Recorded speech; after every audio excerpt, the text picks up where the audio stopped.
model was popularized in the 1940s, and there was a member of Alcoholics Anonymous, Marty Mann, who really helped to make it popular. I'm going to use their language, alcoholism, to be recognized as a disease. She worked with scientists, she worked with policymakers, and worked with the media. She even launched what would become the National Council on Alcoholism. But this is the thing, though. Even though she was working with the scientists, and we'll get into this another time, but they didn't have the scientific proof that they should have had to be on this campaign, to be advocating for it so hard as a disease, right? But the goal wasn't primarily about scientific truth. It was about getting people access to care. At the time, people who drank, I mean, honestly, there's still people who believe this now, that people who drank were seen as immoral, lazy, weak. So labeling substance use disorder as a disease was a way to help soften public judgment, and it was a way to make insurance companies pay for treatment, right? It opened the doors for funding. So in that context, the disease model, I see the vision, right? Like, it makes sense.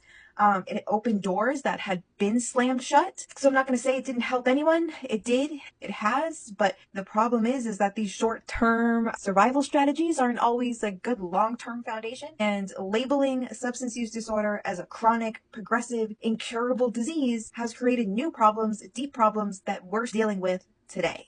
It's locked people into this lifetime identity that they'll never fully heal. They'll always be in recovery. Even people who are fully healed are still taught to call themselves in recovery. Like, the idea of being sure of yourself is seen as a bad thing. And it cemented abstinence as the only acceptable outcome, because if you have this disease, you can't ever touch another substance again. Like, there's no gray areas. It's very black and white, right? And it's completely disconnected substance use from trauma, from environment, from mental health, from social conditions, which are all very important parts of substance use disorder. Substance use disorder as a disease, it didn't erase stigma, it just changed it. We became sick people who could never be trusted instead of being bad people who could never be trusted.